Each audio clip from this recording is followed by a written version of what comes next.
Assalamualaikum warahmatullahi wabarakatuh. Alhamdulillahirabbil alamin. Wassalatu wassalamu ala asyrofil anbiya'i wal mursalin sayyidina wa maulana Muhammadin wa ala alihi wa sahbihi ajma'in. Amma ba'd. Ayyuhal ikhwa wal akhwat, a'azzani wa a'azzakumullah. Saudara-saudari yang semoga dimuliakan oleh Allah, kita bertemu kembali di malam Kamis untuk mengkaji pembahasan akidah menggunakan kitab Khudh Aqidatak minal Kitabi was Sunnatis Shahihah. Ambillah akidahmu dari Al-Quran dan hadis yang sahih. Kata Syekh Muhammad bin Jamil Zainu rahimahullah ta'ala. Ya, pada pertemuan sebelumnya kita sudah masuki bab penting, yaitu asyirkul akbar, syirik besar, syirik akbar, syirik besar. Ya, kita kemarin baru saja memulai pertanyaan pertama dalam bab tersebut. As-su'al, pertanyaannya al-awwal, yang pertama, ma huwa a'dhamud dzunubi 'indallah? Apa itu dosa yang paling besar di sisi Allah? Ini pertanyaannya Bapak. Jadi kalau kita ditanya oleh seseorang, ditanya oleh anak kita, ditanya oleh saudara kita, kerabat kita, sanak kita, apa itu dosa yang paling besar di sisi Allah? Jawabannya a'dhamud dzunubi asyirku billah. Dosa yang paling besar yaitu syirik, menyekutukan Allah. Wa dalilu qaulu ta'ala, apa dalilnya? Kan kita berbicara masalah agama, butuh dalil, ya, butuh sandaran, butuh landasan, ya. Apa dalilnya? Wa dalilu qaulu ta'ala, dalilnya firman Allah Ta'ala, ya bunai, wahai anakku, la tusyrik billah, inna syirka la dzulmun 'adzim. Jangan engkau menyekutukan Allah, karena sungguhnya syirik, menyekutukan Allah, benar-benar kezaliman yang besar, ya. Ini Allah menukil ucapan Luqman kepada putranya. Luqman adalah seorang saleh di zaman dahulu. Nah, ayat ini dalam surat Luqman, ya. Ini ayat ini jadikan dalil bahwasanya syirik adalah dosa yang paling besar. Cuma sebenarnya ayat tersebut tidak menunjukkan secara jelas syirik adalah dosa yang paling besar. Cuma dosa yang sangat besar. Adapun kita bisa tahu syirik itu dosa yang paling besar berdasarkan ayat lain. Di antaranya firman Allah Ta'ala dalam surat An-Nisa 48, innallaha la yaghfiru ayyushraka bih. Sesungguhnya Allah tidak mengampuni dosa syirik. Allah tidak mengampuni dosa syirik, dan di wa yaghfiru ma duna dzalika liman yasha, dan Allah mengampuni dosa di bawah itu bagi siapa yang Dia kehendaki. Nah, ini menunjukkan bahwa kalau dosa sampai tidak diampuni, ini menunjukkan dosa tersebut sangat besar. Apalagi kalau sebutkan Allah mengampuni apa yang di bawah itu, berarti di bawah syirik dosa besar yang tingkatannya lebih rendah. Syirik berarti yang paling tinggi, paling besar. Nah, itu dalam Al-Quran. Ada beberapa hadis lebih jelas lagi. Dalam Al-Quran masih umum, dalam hadis sebutkan lebih jelas lagi. Syekh menyebutkan sini, walam masu'ila Rasulullah sallallahu alaihi wasallam ayyudan bi'a'zam qal anta ja'ala lillahi niddan wa huwa khalaqak. Tatkala Rasulullah sallallahu alaihi wasallam ditanya apa dosa yang paling besar, ini Rasulullah ditanya ini, apa dosa yang paling besar? Dia pun menjawab, anta ja'ala lillahi niddan wa huwa khalaqak. Dosa yang paling besar yaitu engkau membuat tandingan bagi Allah, padahal Dialah yang telah menciptakanmu. Nah, ini dosa yang paling besar, yaitu engkau membuat tandingan bagi Allah, padahal Dialah yang telah menciptakanmu. Engkau membuat tandingan bagi Allah, artinya apa ini? Menyekutukan. Syirik kan? Menyekutukan Allah, syirik kan? Nah, ini Bapak, ini menunjukkan dosa yang paling besar adalah syirik, ya. Hadis tadi disebutkan muttafaqun alaih, disepakati kesahihannya, ada dalam Sahih Bukhari dan Muslim, ya. Ini pertanyaan yang sudah kita bahas pada pertemuan sebelumnya. Nah, sekarang kita masuk pembahasan baru. As-su'al tsani. Pertanyaan kedua, ya. Ma huwa syirkul akbar? Apa itu syirik besar? Ya. Tadi kan yang pertanyaan pertama, apa dosa yang paling besar? Ya, jawabannya apa? Syirik. Nah, sekarang masuk ke pertanyaan kedua, apa itu syirik besar?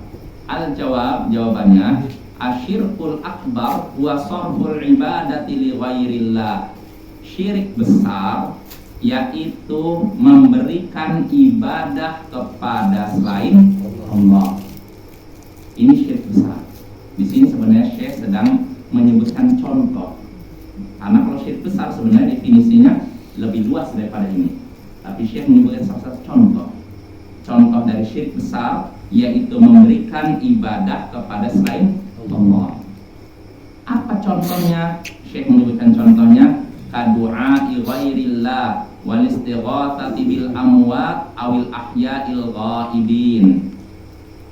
Seperti berdoa kepada selain Allah, istighosah, minta tolong kepada orang mati atau orang hidup tapi tidak ada di hadapan kita. Nah, ini contoh syirik besar, memberikan ibadah kepada selain Allah. Contohnya doa kepada selain Allah, karena doa adalah ibadah.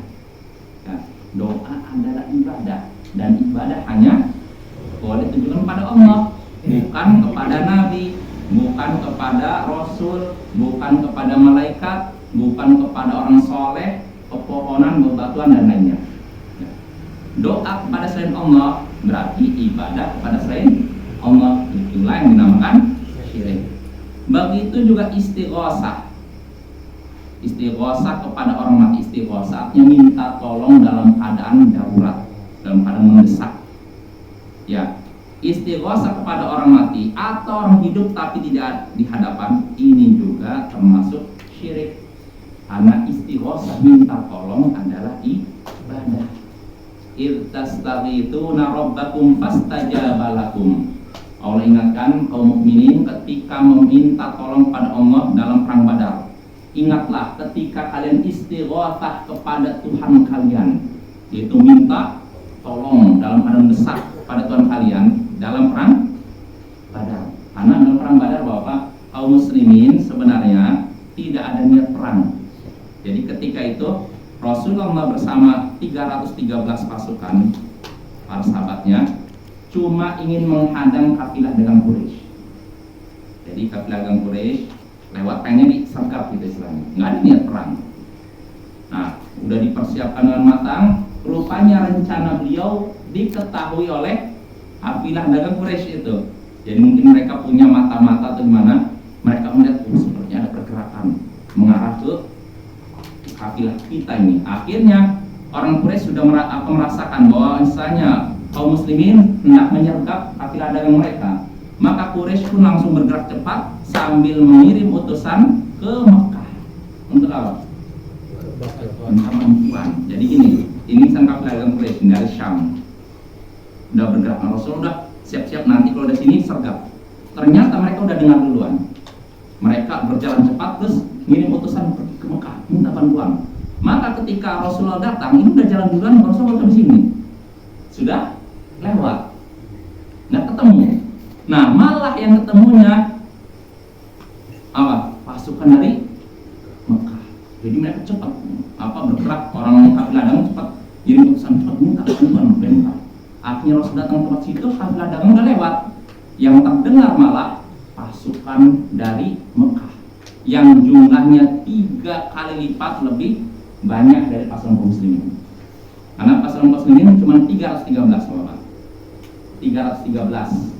Yang dari Mekah, musyrikin Mekah, masih musyrikin Quraisy, jumlahnya 1000. Berarti 1:3, bayangkan.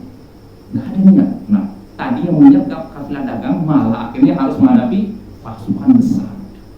Nah, dalam keadaan demikian Rasulullah bermusyawarah dengan sahabatnya, gimana nih? Apakah kita mundur saja karena jumlahnya tidak seimbangan, atau kita maju? Maka para sahabatnya dalam kita tetap maju ya Rasulullah.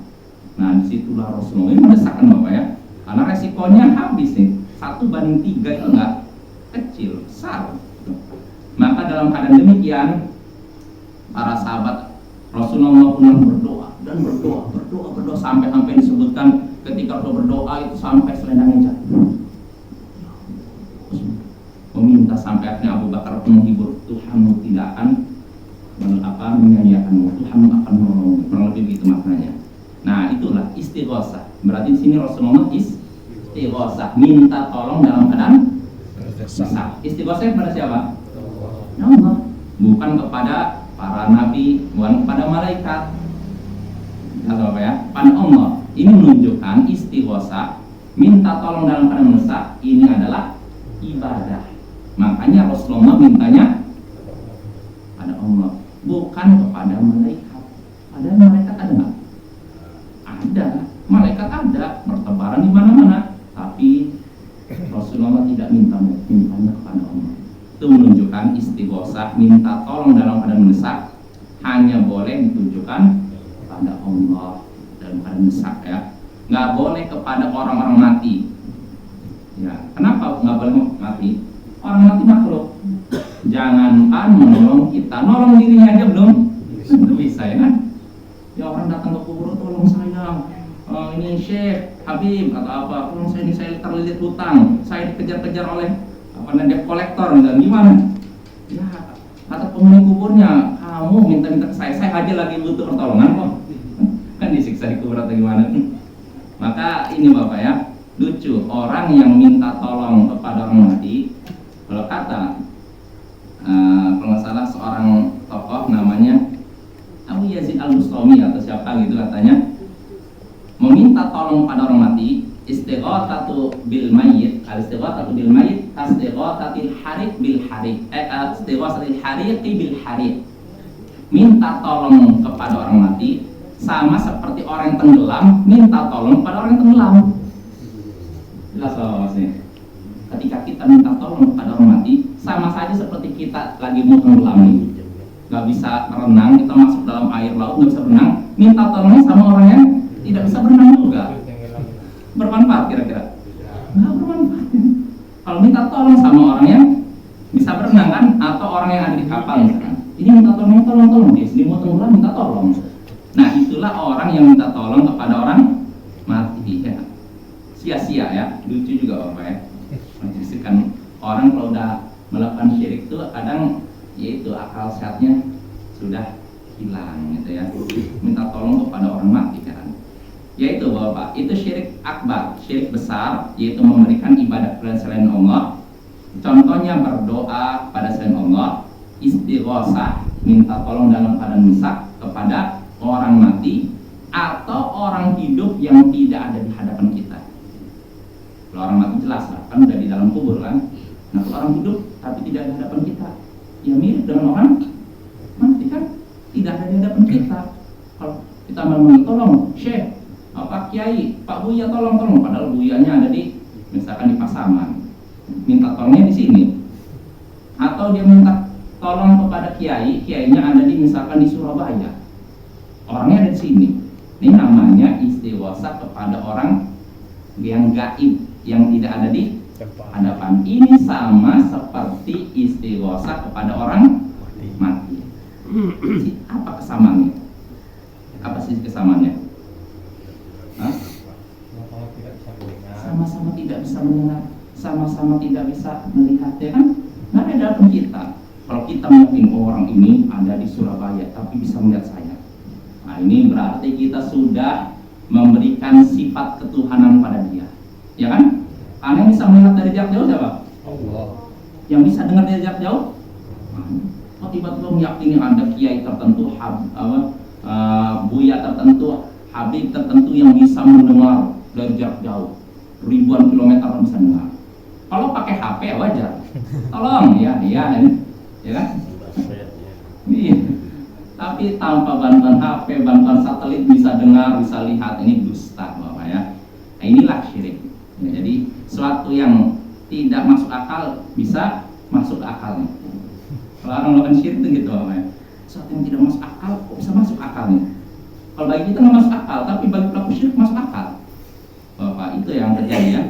Maka bersyukurlah kepada Allah atas nikmat tauhid. Orang yang menauhidkan Allah, mengesahkan Allah, orang yang cerdas. Sedangkan orang yang melakukan syirik adalah orang yang ya, akal sehatnya sudah hilang. Walaupun bisa jadi di dunia dia punya gelar keduniaan yang sangat banyak, profesor apa, di belakangnya mungkin LC, MA, IR, insinyur, SPD, SH, semua sampai terakhir ALM. Bisa jadi banyak. Tapi apa manfaatnya kalau orang berbuat syirik? Kecerdasannya nggak bermanfaat, ya. Maka bersyukurlah kepada Allah atas nikmat tauhid. Nah itu Bapak-bapak. Jadi termasuk syirik besar, yaitu memberikan ibadah kepada selain Allah. Syekh menyebutkan sini 3: berdoa kepada selain Allah, istighosah kepada orang mati, atau orang yang hidup tapi tidak ada di tempatnya. Apa dalilnya? Syekh menyebutkan sini, Allah Ta'ala, Allah berfirman, wa'budullaha wa la tusyriku bihi syai'a. Beribadahlah kalian kepada Allah dan jangan menyekutukannya dengan sesuatu pun. Ini dalam surat An-Nisa. Wa qala sallallahu alaihi wasallam, dan Nabi sallallahu alaihi wasallam bersabda, min akbaril kabair asyirku billah. Di antara dosa paling besar, di antara dosa-dosa besar, yaitu menyekutukan Allah. Rawahul Bukhari, hadis riwayat Imam Bukhari. Ya sebenarnya kalau mau dirinci dalilnya masih banyak, tapi ini Syekh singkat, ya, singkat. Intinya Syekh tidak menyebutkan semuanya, karena kalau sebutkan semuanya mungkin panjang, ya. Nah itu pertanyaan kedua. Nah sekarang pertanyaan ketiga, Bapak. As-su'alul tsalits, pertanyaan ketiga, kata Syekh, hal syirku mawjudun fi hadhil ummah? Apakah syirik ada di umat ini? Ini pertanyaan ketiga. Apakah syirik ada di umat ini? Artinya apakah syirik terjadi pada umat ini? Kita jawabannya bagaimana? Tidak. Nah, ya, jawabannya kata Syekh, na'am, ya, maujud, ada. Syirik ada di umat ini. Loh, apa dalilnya? Wa dalilu qaulu ta'ala, dalilnya firman Allah Ta'ala, wa ma yu'minu aktsarum billahi illa wa hum musyrikun, dalam surat Yusuf di akhir, ya. Tidaklah kebanyakan mereka beriman kepada Allah kecuali dalam keadaan menyekutukan Allah. Tidaklah kebanyakan mereka beriman kepada Allah kecuali dalam keadaan menyekutukan Allah. Artinya imannya bercampur dengan syirik. Nah berarti syirik ada tidak? Ada jadi pada umat ini. Itu dalam Al-Quran. Wa qala sallallahu alaihi wasallam, dan Nabi sallallahu alaihi wasallam mengatakan, la taqumus sa'atu hatta talhaqa qabailu min ummati bil musyrikin wa hatta ta'budal awthan. Sahih rawahu Tirmidzi. Nabi sallallahu alaihi wasallam mengabarkan, tidak akan terjadi hari kiamat sampai kabilah-kabilah dari umatku bergabung dengan orang-orang musyrik, dan sampai mereka menyembah berhala-berhala. Sampai menyembah berhala, berarti akan terjadi apa? Syirik di umat ini. Bukan akan terjadi, sudah terjadi, ya Bapak. Ini Nabi ngabarkan ketika masih hidup tidak akan terjadi hari kiamat sampai beberapa kabilah dari umatku, kabilah suku-suku di antara umatku, bangsa di antara umatku, entah bangsa apapun, bergabung dengan orang musyrik. Artinya jadi musyrik, murtad. Dan sampai umatku, di antara umatku ada yang menyembah berhala. Dan yang namanya berhala itu Bapak-bapak, jangan diidentikan cuma patung, ya. Nggak cuma itu, bisa aja dalam bentuk pohon, bisa dalam bentuk apa? Kuburan, bisa aja dalam bentuk apapun yang disembah selain Allah. Itu namanya berhala. Nah hadis ini sahih riwayat Tirmidzi. Artinya Bapak, syirik itu ada, terjadi setelah Nabi SAW ada pada umat ini, dan itu bukan perkara yang mustahil. Ya, pada umat terdahulu saja ada, kan? Pada umatnya Nabi Isa ada syirik nggak? Nabi Musa, ya, sama. Ya, umat ini pun akan ada di antara mereka yang terjatuh dalam syirik. Ya, maka kewajiban kita lah membentengi diri kita dari syirik dengan cara apa? Belajar. belajar dan belajar dan belajar. Siapa yang tidak belajar tentang tauhid dan syirik, sangat besar kemungkinan terjatuh dalam syirik. Ini penting Bapak ya. Jangan sampai kita terjatuh dalam syirik dalam keadaan kita tidak menyadarinya. Ya, umat terdahulu. Ya contohnya para sahabat. Saya kan pernah singgung sini sahabat. Ada di antara sahabat yang baru masuk Islam. Lalu ketika itu pergi menuju Hunain untuk berperang. Para sahabat ini baru masuk Islam. Mereka berkumpul bersama Rasulullah dan orang-orang terbaik. Nah, kebetulan orang-orang musyrik punya pohon bidara yang digunakan untuk iktikaf di sekitarnya. Iktikaf itu berdiam diri, ibadah di sekitarnya. Terus mereka menggantungkan senjata mereka di pohon tersebut. Tujuannya untuk apa? Dapat berkah, supaya senjatanya manjur, menebas musuh, supaya senjatanya ampuh, misalnya supaya sakti lah gitu. Ini orang musyrik ketika itu. Nah, para sahabat Nabi yang baru masuk Islam tadi, mereka kan berkumpul dengan orang-orang baik kan, bersama Rasulullah, bersama Abu Bakar, orang-orang baik. Tapi tiba-tiba orang yang baru masuk Islam ini, para sahabat yang baru masuk Islam ini, melihat orang-orang musyrik menggantungkan senjata di pohon bidara, namanya Datanglah. Iktikaf itu. Maka para sahabat yang baru masuk Islam ini berkata kepada Nabi, Ij'al lana dzatan wa kama lahum dzatan wa. Wahai Rasulullah, buatkan untuk kami dzatu anwar sebagaimana mereka punya dzatu anwar. Itu buatkan untuk kami, sediakan untuk kami satu pohon yang kami gunakan untuk beribadah kepada Allah di sekitarnya, lalu kami gantungkan senjata-senjata kami di situ. Ini permintaan para sahabat yang baru masuk Islam. Apa reaksi Rasulullah? Allahu Akbar. Allah Maha Besar. Tandanya apa? Marah. Inna hasunan qultum walladzi nafsi biyadi. Kama qalat Bani Israil Musa. Ini kebiasaan orang-orang sebelum kalian. Demi Allah yang jiwaku ada di tangannya, kalian telah mengucapkan suatu kalimat seperti kalimat yang dikatakan oleh Bani Israel kepada Musa. Kalian telah mengucapkan suatu perkataan seperti perkataan Bani Israel kepada Musa, Ij'al lana ilahan kama lahum aliha. Wahai Musa, buatkan untuk kami sembahan sebagaimana mereka punya sembahan. Ya, kisahnya kan Nabi Musa bersama Bani Israel kan dikejar oleh Fir'aun, lalu melewati Laut Merah. Allah belah lautnya kan. Fir'aun Nabi Musa Bani Israel lari di tengah laut sampai ke ujung Palestina. Fir'aun dan bala tentaranya baru sampai tengah. Lalu Allah perintahkan laut untuk selamatkan Bani Israel dari kejaran Fir'aun dan bala tentaranya. Nikmat kan? Nikmat karena ketika mereka baru saja dapat nikmat Allah, baru sebentar mereka udah selamat dari kejaran Fir'aun, dapat nikmat Allah yang begitu besar. Tiba-tiba Bani Israel melihat orang-orang sana Palestina yang musyrik itu, mereka nyembah berhala. Tiba-tiba Bani Israel berkata pada Musa, wahai Musa, buatkan untuk kami sembahan sebagaimana mereka punya sembahan. Padahal baru saja mereka selamat, baru saja dapat nikmat Allah, tiba-tiba buatkan untuk kami sembahan sebagaimana mereka punya sembahan. Maka apa reaksi Nabi Musa? Innakum qaumun tajhalun. Nabi Musa udah benar kesal, nggak tahu diri mereka. Baru saja diselamatkan Allah, tiba-tiba mau menyekutukan Allah. Kalian itu, kata Nabi Musa, kalian itu orang-orang yang bodoh. Nah, kata Nabi Muhammad, ketika para sahabatnya minta dibuatkan dzatu anwar, pohon untuk gantung senjata, maka kata beliau apa? Ucapan kalian, permintaan kalian ini seperti permintaan Bani Israel kepada Musa. Sama, buatkan untuk kami sembahan sebagaimana mereka punya sembahan. Nah, lihatlah Bapak-bapak, ibu-ibu, para sahabat ini yang meminta ini sudah meminta permintaan yang benar apa salah? Salahnya ini artinya kesalahan besar apa kecil? Besar, merusak tauhid mereka memang. Padahal mereka ada di mana? Dikelilingi oleh orang-orang terbaik, ya kan?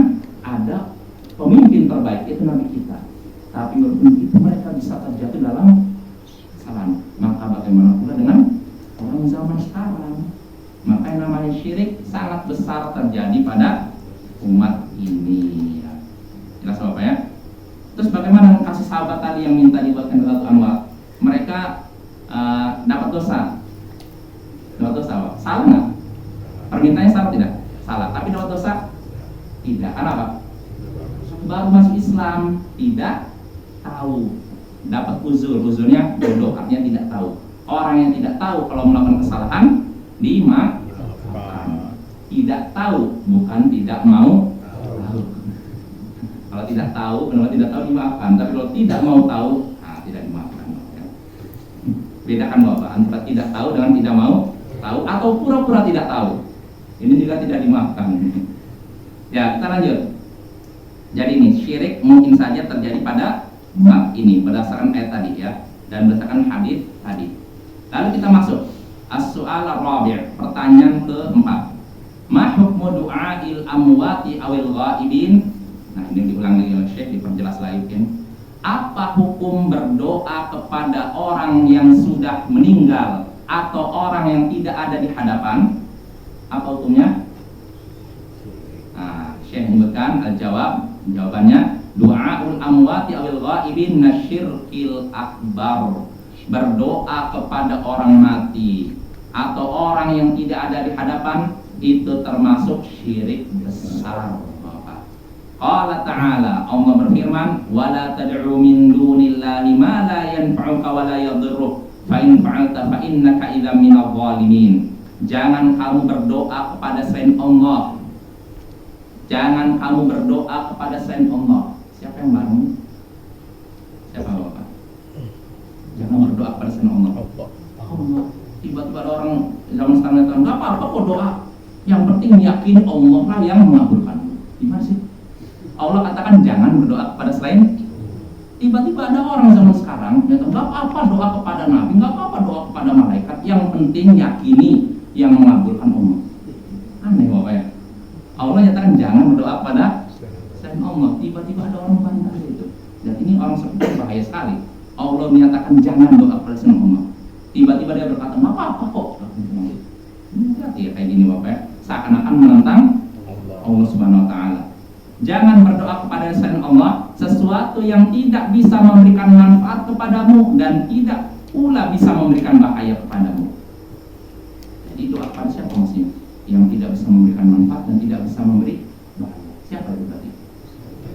Makhluk selain Allah, siapapun itu nggak bisa memberikan manfaat dan tidak bisa memberikan bahaya. Berarti siapa saja? Nabi. Nabi bisa memberikan manfaat. Bisa memberikan bahaya. Rasul bisa. Malaikat nggak bisa kan? Ya terus apalagi orang saleh bisa? Nah, maka jangan berdoa kepada selain Allah siapapun itu. Fa'in fa'alta, kalau engkau melakukan itu, kalau engkau tetap berdoa kepada selain Allah, fa'innaka idzan minadh dhalimin. Sesungguhnya engkau termasuk orang-orang yang zalim. Zalim di sini maksudnya musyrik. Ya. Maksudnya musyrik. Kalau kita tetap doa kepada selain Allah, musyriklah kita. Nah, ini ayat Al-Qur'an dalam surat Yunus. Wa qala sallallahu alaihi wasallam, dan Nabi sallallahu alaihi wasallam sabda in dalam hadis, man mata wa huwa yad'u min dunillahi niddan dakhalan nar, rawahul Bukhari.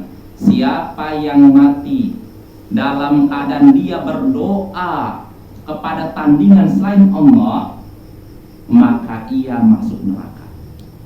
Siapa yang mati dalam keadaan ia berdoa kepada selain Allah, beribadah kepada selain Allah, maka dia masuk neraka. Artinya berdoa kepada selain Allah hukumnya haram, syirik besar. Rawahul Bukhari, hadis ini riwayat Bukhari. Jelas Bapak ya, jangan berdoa kepada selain Allah. Maka aneh kalau ada orang yang mendatangi kubur lalu ngajak penghuni kubur. Pak, gimana Pak kabarnya? Sehat Pak? Ini saya kebetulan nih bawa menantu nih untuk ini, ngajak ngobrol. Mayit setelah itu, tolonglah Pak, saya ini lagi kesulitan minum. Minta. Astagfirullah. Bapak-bapak, di zaman Ali bin Al-Husain berarti cicitnya Rasulullah ya. Ada orang yang menyengaja berdoa di dekat kuburan Nabi. Nabi. Maka Ali bin Abi Thalib marah. Maukah kamu kabarkan hadis yang ku dengar dari ayahku, dari kakekku, dari Rasulullah? Ya, maka dia menyebutkan hadisnya. Apa hadisnya apa? Fala taj'al qabri 'idan wa sallu 'alaihi fa inna salatakum tablughuni haitsu kuntum. Fa ini anha, apa jadi lafalnya gini? Jangan engkau jadikan kuburku sebagai tempat perayaan, tempat yang selalu dikunjungi melakukan ibadah ritual tertentu. Jangan engkau jadikan kuburku sebagai perayaan. Ucapkanlah salawat kepadaku di mana saja engkau berada, karena sungguhnya salawat kalian akan sampai kepadaku di mana saja kalian berada. Artinya Bapak, kalau mau kita mengucapkan salawat, nggak perlu harus datang Nabi, di mana saja kita akan Allah sampaikan salawat kita kepada Nabi. Jangan, nggak usah kita mengkhususkan waktu sengaja saya salawat di dekat makam Rasul. Nah ini saja dilarang. Maka bagaimana pula kalau orang yang berdoa langsung pada Rasul? Dia nggak berdoa pada Rasul, Bapak. Orang tadi nggak berdoa pada Rasul, dia cuma salawat. Salawat artinya apa? Mendoakan Rasul. Ya Allah, berilah salawat salamu pada Rasul, gitu kan? Dia berdoa kepada Allah kan, tapi sengaja menyengaja datang ke ini dilarang oleh Ali bin Abi Thalib, cicitnya Nabi Sallallahu Alaihi Wasallam. Kalau yang seperti saja dilarang, apalagi orang yang datang ke makam Nabi lalu mintanya pada Nabi. Kira-kira makin dilarang atau enggak? Makin dilarang kan? Nah, kalau itu makam Nabi, apalagi kalau orang yang datang ke makam wali tertentu atau sebagian orang lalu minta ke makin larang atau gimana? Larang. Oh, ya. Maka harus jaga tauhid kita ya, jangan sampai lenyap oleh syirik tanpa kita sadari. Ya, jelas Bapak ya. Jadi hukum doa kepada orang mati atau orang yang tidak di hadapan, hukumnya apa? Haram, termasuk syirik besar. Itu pertanyaan keempat. Sekarang pertanyaan kelima, as-su'alul khamis. Pertanyaan kelima. Hal doa ibadah? Apakah doa itu adalah ibadah? Jawabannya apa? Iya, ibadah ya. Jawabannya na'am, ya. Ad-du'a ibadah. Doa itu adalah ibadah. Qala ta'ala, Allah berfirman, wa qala rabbukum ud'uni astajib lakum. Innal ladina yastakbiruna an ibadati sayadkhuluna jahannama dakhirin ay dalilin. Surah Ghafir. Allah berfirman, Tuhan kalian berkata, Tuhan kalian berfirman, berdoalah kepadaku, niscaya akan aku kabulkan doa kalian. Berdoalah kepadaku. Allah tidak berkata berdoalah kepada ini malaikat, berdoalah kepada ini perantara, tapi berdoalah kepada Maka Bapak, kalau kita mau doa kita dikabulkan, ya doa saja kepada Allah, tidak perlu perantara. Ya, Allah Maha mendengar, Allah Maha melihat, Allah Maha mengetahui. Jangankan kita mengangkat tangan kita lalu berdoa, dalam hati kita saja kita berharap pada Allah. Allah tahu tidak? Allah tahu Bapak. Maka jangan berdoa kepada selain Allah, nggak usah pakai perantara-perantara, langsung kepada Allah. Ya. Allah katakan berdoalah kepadaku. Balasnya apa? Niscaya akan aku kabulkan doa kalian. Setelah itu Allah berfirman, sesungguhnya orang-orang yang menyombongkan diri dari ibadah kepadaku. Ibadah itu maksudnya apa? Doa. Sesungguhnya orang yang menyombongkan diri tidak mau ibadah kepadaku, tidak mau doa kepadaku, mereka akan masuk jahanam dalam keadaan hina-hina. Ini menunjukkan doa adalah ibadah. Maka Bapak perbanyaklah doa kepada Allah. Ketika kita doa kepada Allah, ketahuilah nggak sia-sia. Ketika kita doa kepada Allah, pertama, kalau Allah kabulkan, berarti itu nikmat kan? Pertama kita dapat pahala, terus dapat apa yang kita minta kan?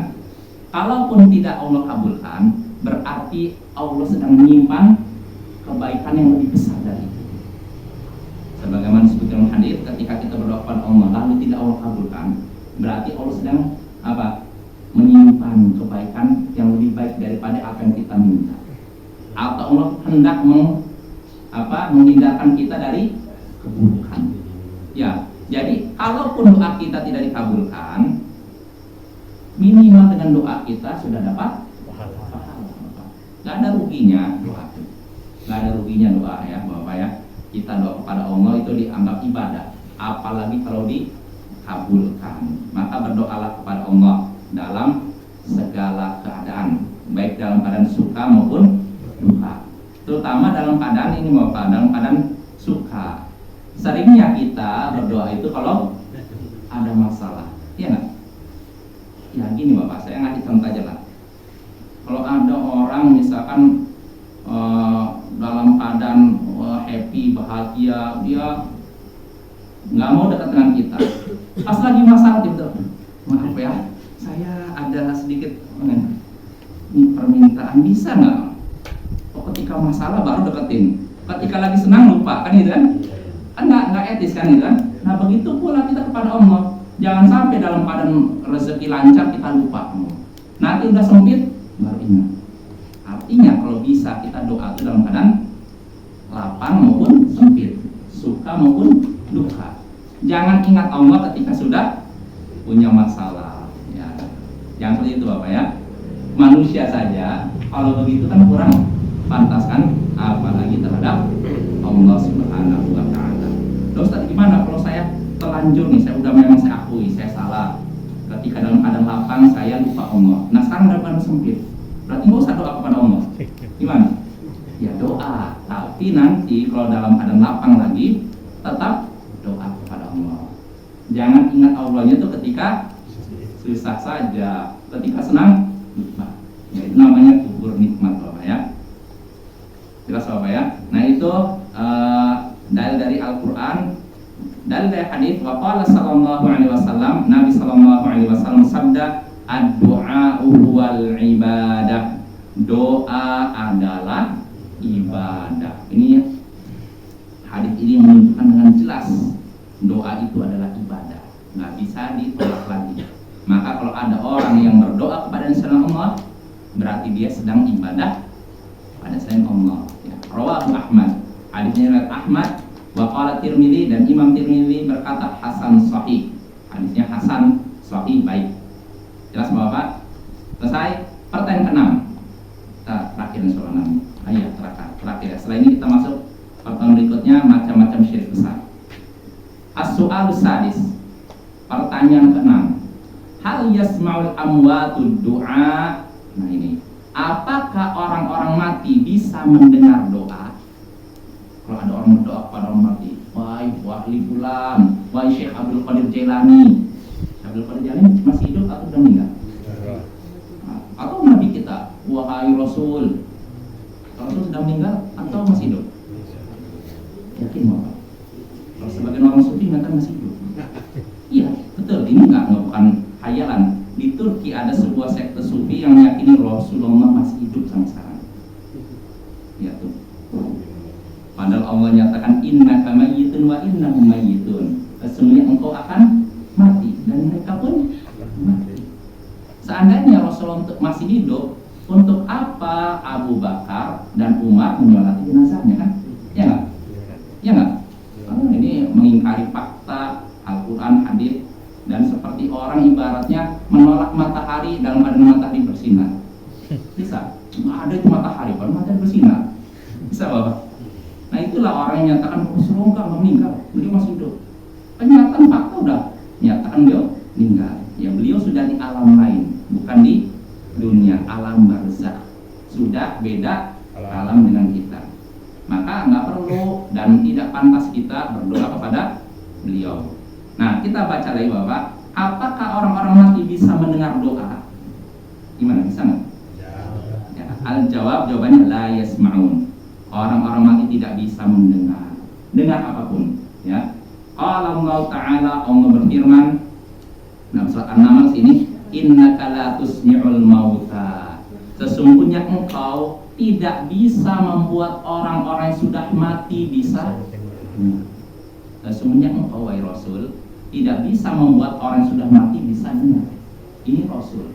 Kalau kita, nah itu ya, surat An-Naml. Dalil kedua, Surat Fatir, wa ma anta bimusmi'in man fil kubur. Engkau tidak bisa membuat orang yang dalam kubur bisa mendengar. Engkau wahai Rasul tidak bisa membuat orang yang sudah dalam kubur bisa mendengar.